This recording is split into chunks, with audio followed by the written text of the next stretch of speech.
Welcome back to Manor Lords! We've got a lot of work to do today, not the least of which is the construction of a hilltop manor, as well as our very first harvest season. So grab a drink, sit back, and enjoy the video. Alright, so there are a lot of things I'd like to get done this episode, but first things first, we only have one free family for construction, and we have no more free homes. So let's start by building some additional burgage plots, and I think I'd like to put them right here. So I'll build a little road and we'll add some homes.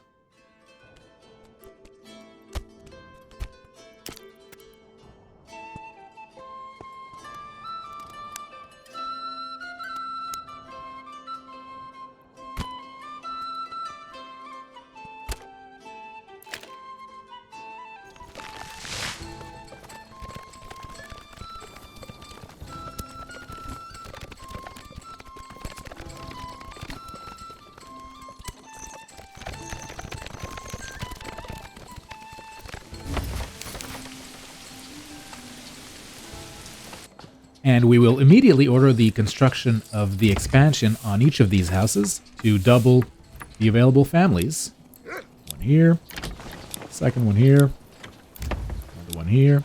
And that's going to bring us up from 4 additional spots to 8 available homes. So that should be enough. And here we can see that some houses are already available to be upgraded to level 2. So I think we're going to do that immediately.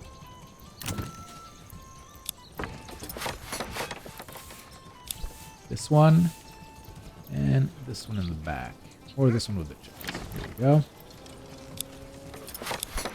These upgrades were possible thanks to the small holdings providing some vegetables. Now, we've also got a ton of planks right now. We're at 100 and almost 120 planks. So we're going to start trading those away if we aren't already. We are not. So let's export those. Let's keep, we'll say 30 on hand. They aren't worth much, unfortunately.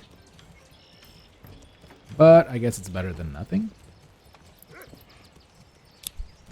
With some of these level 2 buildings, we'll be able to build some artisans, which are going to turn the planks into more valuable items, such as war bows or shields or things like that, and we can export those eventually. But for now, we'll have to make do with planks. We've also got a message saying that our generic storage is full at the loggers camp. So let's remove some families from here. One for now will be enough. And at the other one, this one has some space, so let's put someone back in here. The cool thing about level 2 burgage plots is that they give you a passive amount of wealth for the region, so that's going to help a lot. So let's add another upgrade to this one here. We could get this one to level 2. That. We're going to relocate the woodcutter's lodge, because this eventually is going to be farmland for the barley. So we're going to place them a little bit further into the woods. Around there should be fine. And we'll build a road going all the way to it. And while I'm at it, I want to build a charcoal kiln. Now, for those of you who don't know, a charcoal kiln basically doubles the amount of fuel you get from your firewood. And we're going to place this close to the woodcutter's hut. So let's put it here, should be fine. As soon as we have the money, I'm going to want to buy another ox to work at the barley farm in the back. So in preparation for that, we'll upgrade it immediately to a small stable. Have one more spot. And I also want to limit the fishing in here. We'll limit it to half of the ponds total. So we're at 374. Let's call it 150. 150 should be good. Because the less fish, and this goes for animals as well in the hunting areas, the less fish you have in a pond, the longer it takes for the population to grow back. If you try and keep it to about half of its maximum population, that way it'll always be, the regeneration of the fish will always be at its maximum amount. So let's put this around 150. Should be good. There we go. And I think we might as well add another fishing family because there's a lot of fish in here. I think it could support two workers easily. So let's do that. Also, it will also help us with our food situation, which is almost critical, I would say. Some of these plots that we built will have backyards, so we're going to add some chickens or maybe some more animals and make them small holdings as well. But right now we're just waiting on the extensions to be built. Once the extensions are built, we'll be able to start work on the backyards. Speaking of which, I would like to add one more burgage plot with a really big backyard to have a lot of vegetables, ideally maybe cabbages. They have the highest yield. And I think I'm going to place that right here next to the farmhouse.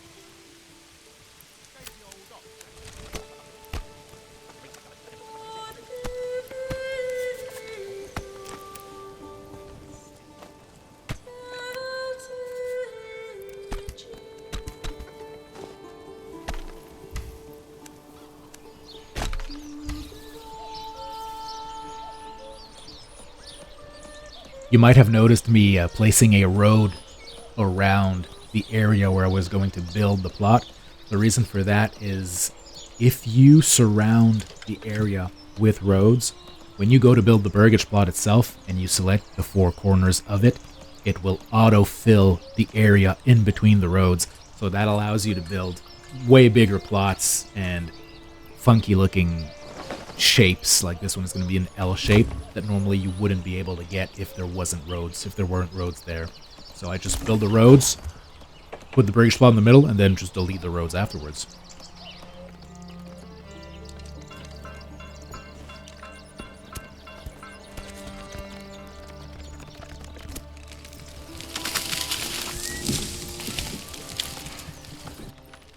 We can't start the production of the vegetables here, unfortunately, because we're going to have to wait for some wealth from our traders, especially when the backyard is this big. It's probably going to cost quite a bit, and we only have 18 wealth right now, so we're going to wait for the traders to get to work. In the latest update for the game, tools have been made way more important than they used to be. Now, you actually need tools for maintenance of your buildings. If you don't have enough tools, the buildings will fall into disrepair, and to avoid that, you need to have a steady influx of tools. Now, unfortunately, you need iron to build the tools, and we have none of that, and we only have 3 tools in stock. So we're really going to have to go take that iron deposit up on the hill. Now, to claim a region, you need influence. And the way to get influence is by destroying bandit camps. So I think we're going to try doing that. And a cool thing I forgot about last episode is that we got a shipment of weapons at some point. So we have 20 spears and 15 large shields. So I'm thinking we could maybe try and create a spear militia, see how well they will be armed. Only half of them are armed because we're missing shields and spears. I believe the shields we can make at a joiner's shop without the need for iron. So if that is the case, we'll start building those immediately. We'll just have to make a joiner's shop, but now that we have some level 2 burgage plots, that is available. Unfortunately, that level 2 burgage plot has some vegetables growing in the back, and I don't want to remove that. We really need all the food we can get. So we're going to wait a bit, and the next house we upgrade, we might try and turn into an artisan. Now, I'd like to start working on that manor sooner rather than later, because I want to start taxing the populace so that we could get some retinue. But to build the manor, we need some stone, which we don't have yet, but the Stone Gatherer's Camp is already built. So let's assign some families to work here. We've got 4 free families, so let's get, let's say one. Just one family on here for now. And I also want to get someone over here at the charcoal kiln, which is built. So we've got a second family working there. We've got quite a bit of firewood. We've got 311 firewood. If we turn that into charcoal, it doubles the fuel amount. But more importantly, I'm thinking we could trade it away. If we have a look at the trade screen, the price for charcoal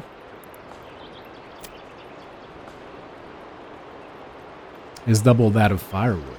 So I'm thinking we can make a whole lot of charcoal with this firewood here, and then trade some of that away. So with that in mind, let's add another family to the charcoal kiln just to make it go faster. And a burgish plot has been upgraded to level 2, and with that, we are now considered a medium-sized village. So we're going to immediately switch up production for this home. Right now it's taking care of chickens, but I want to get into woodworking, either at a bowyer's workshop or a joiner. The joiner will make shields and wooden parts. Those shields we need for our militia. The wooden parts we can export.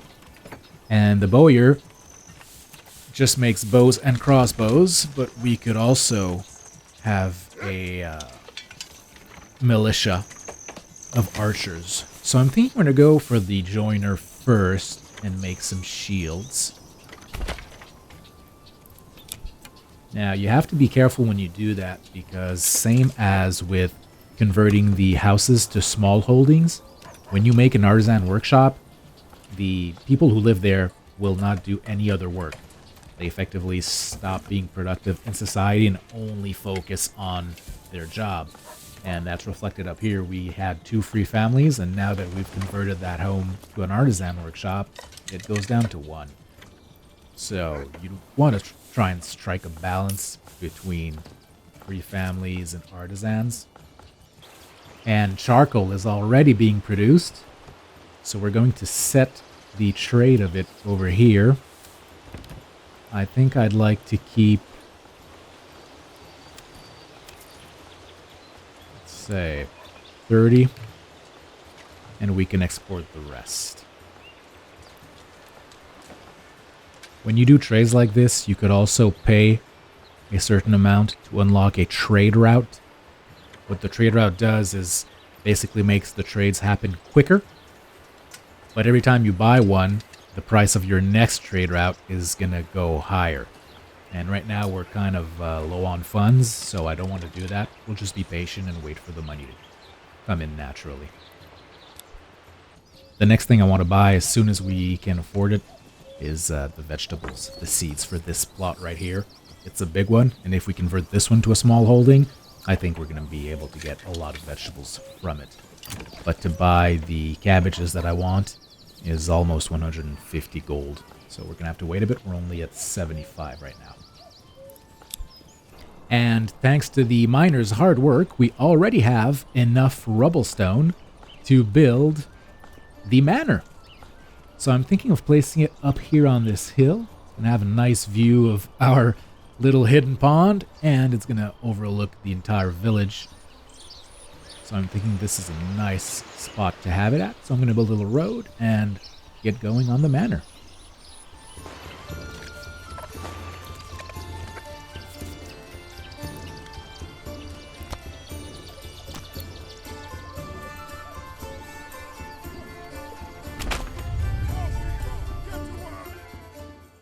Now this is the castle planner.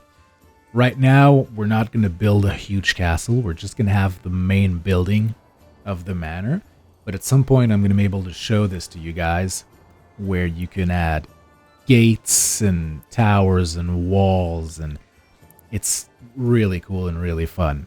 The cost is very high, and right now I'm not sure we have the economy to be able to build all these upgrades. So we're going to start with a modest start. Just go with the main manor house. Perhaps also a tax office, but that's only cosmetic, so we could still raise or lower taxes without it, so we're going to wait a bit. So we'll start with this. But basically what you do is you plan out your entire construction project. You can build the walls like this. When you go over a road, it automatically builds a gate, which I love. And you know what? I'm looking at this right now, and all it costs is lumber and planks, which is pretty much the only resources we have a lot of. So I'm thinking we might actually put some. Where would we place the walls? Would it be down here or up top? Let's put it. How about like this? This is pretty cool. Let's go like this. And then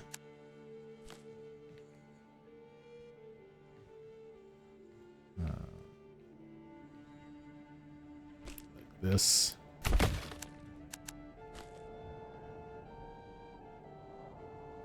Over here.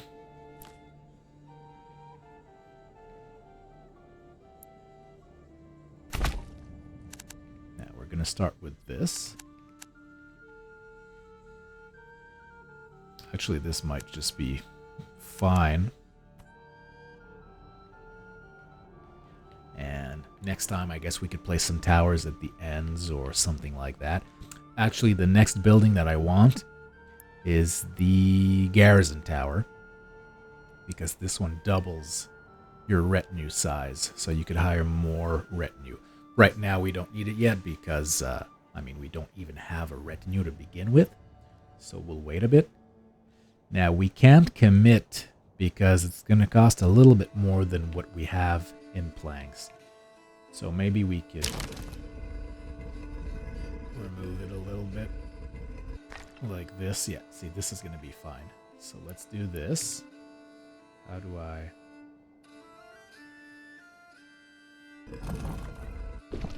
like this. Okay, so let's start like that. And let's commit to building.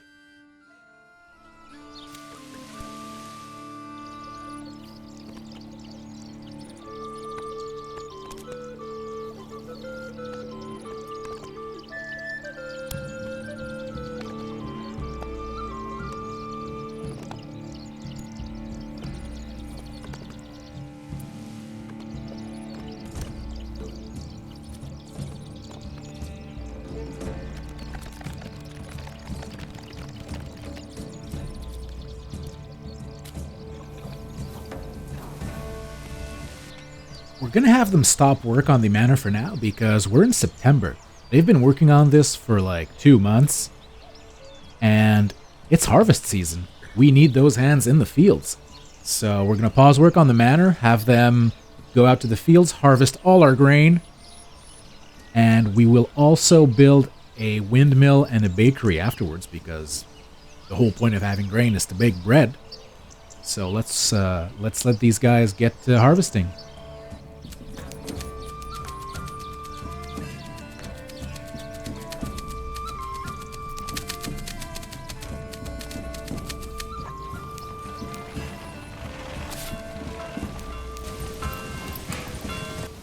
And the harvesting is done.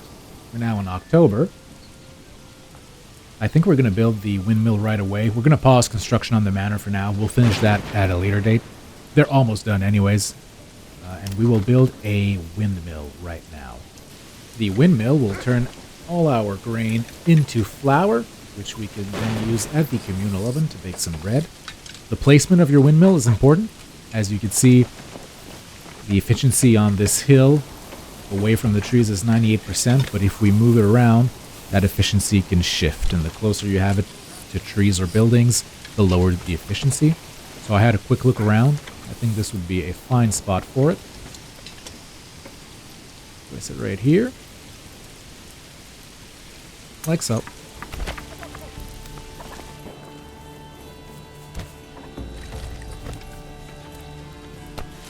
Crop rotation is modeled in the game. So whenever you assign a field, you have 3 years to select what to do with it. So either grow a crop, which you could switch out, or leave fallow, and the field will get some of its fertility back. And I think we're going to do that with this field. The barley field that I placed at the wrong spot is already down to 50% yield. So I think we'll leave this one fallow for next year. And what I'll do is I'll build another one at the right spot.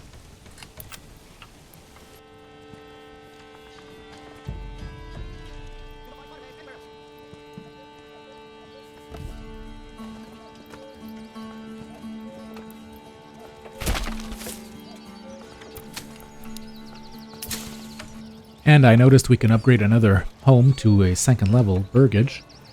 So I'm going to upgrade this one here. And as soon as it is a level 2, I think we're going to make a another woodworker out of this guy.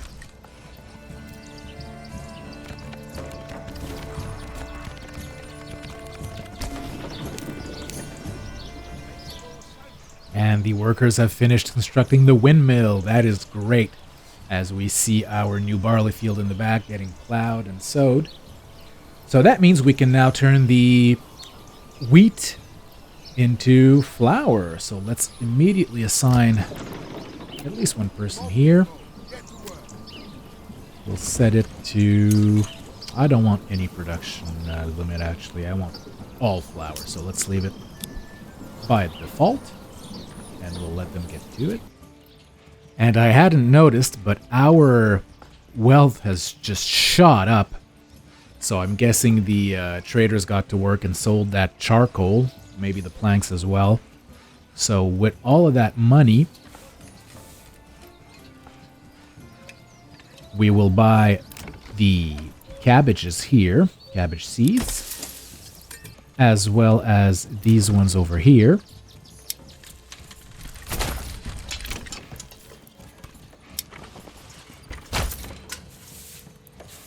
And we're going to buy that extra ox we were talking about. We're going to limit the charcoal production, however, because now they're making so much charcoal that we don't have that much fire. Well, we're still good. We're still okay, but I don't want them to go too crazy on the charcoal burning because we still need some fuel for winter. The house over here has finished its upgrade. So let's choose... We are out of planks. We are out of planks, so we're going to wait a bit.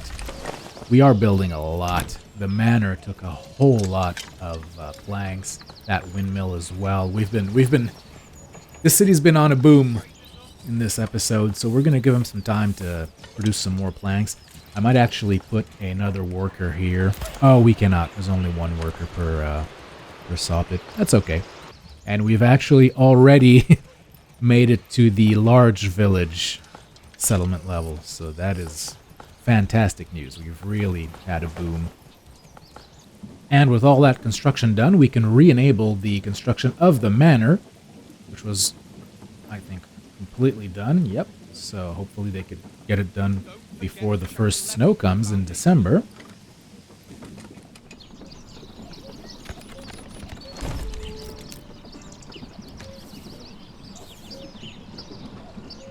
And there we have it.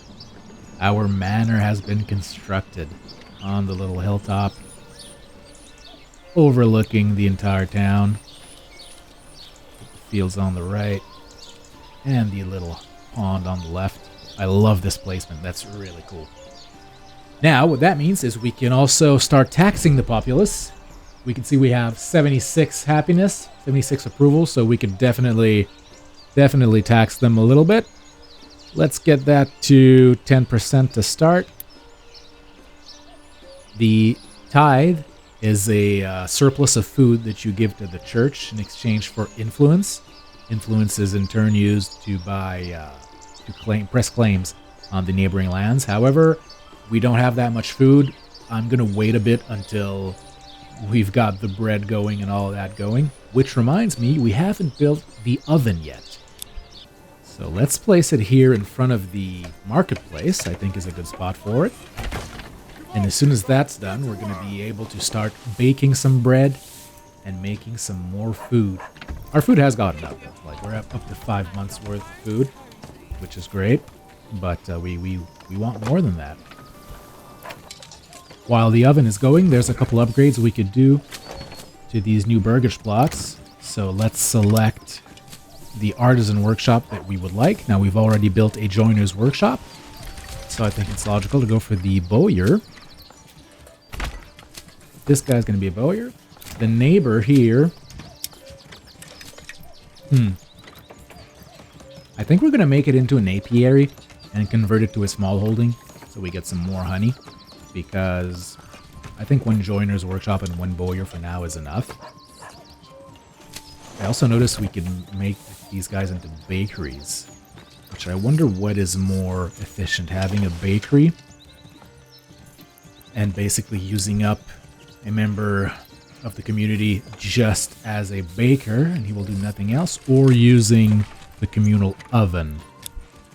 We'll see. We'll start with the oven since it's being built anyways, and if it's not enough, we'll build some additional bakeries. So for now then, this person I will make into an apiary.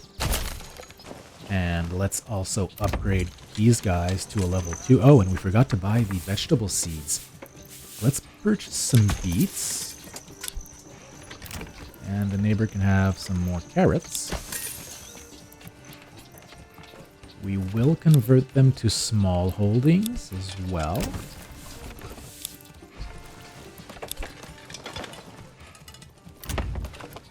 And we'll upgrade their level. So that's great. However, now we only have one free family and one free burgage plot.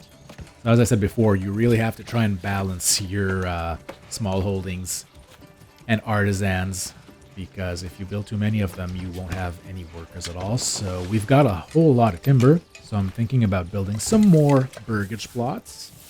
There's some space right over here behind the stables. Maybe we could do something with that. Yeah, that's alright. And on the other side as well. There we go. There's a whole bunch more houses. That's 4 houses and an extension we can add for a total of 5. And the oven has been built, so let's immediately get a family on here. Oh, see, that's the problem. We have no more free families. Let's remove one fisherman. And I think we could remove some people from the farms as well. Because farming season is done. Let's remove these guys. They don't count, though. They don't count because they already had nothing to do. I don't want to remove the person working at this farmhouse, however, because they have some threshing to do. So converting the wheat stalks into the wheat seeds, I guess. So let's keep one person here. Well, it's November, so let's let's close down the fisherman's hut entirely for winter, and let's get those guys working in the oven.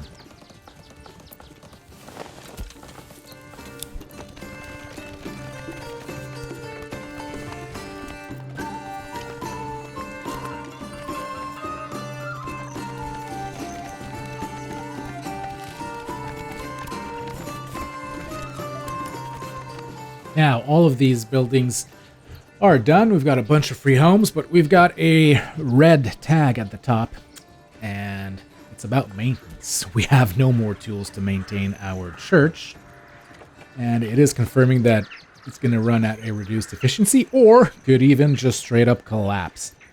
So we're going to have to import some tools, unfortunately. I say unfortunately because importing in this game is extremely costly. Have a look at tools. The import price is 13 gold. But we really have no choice.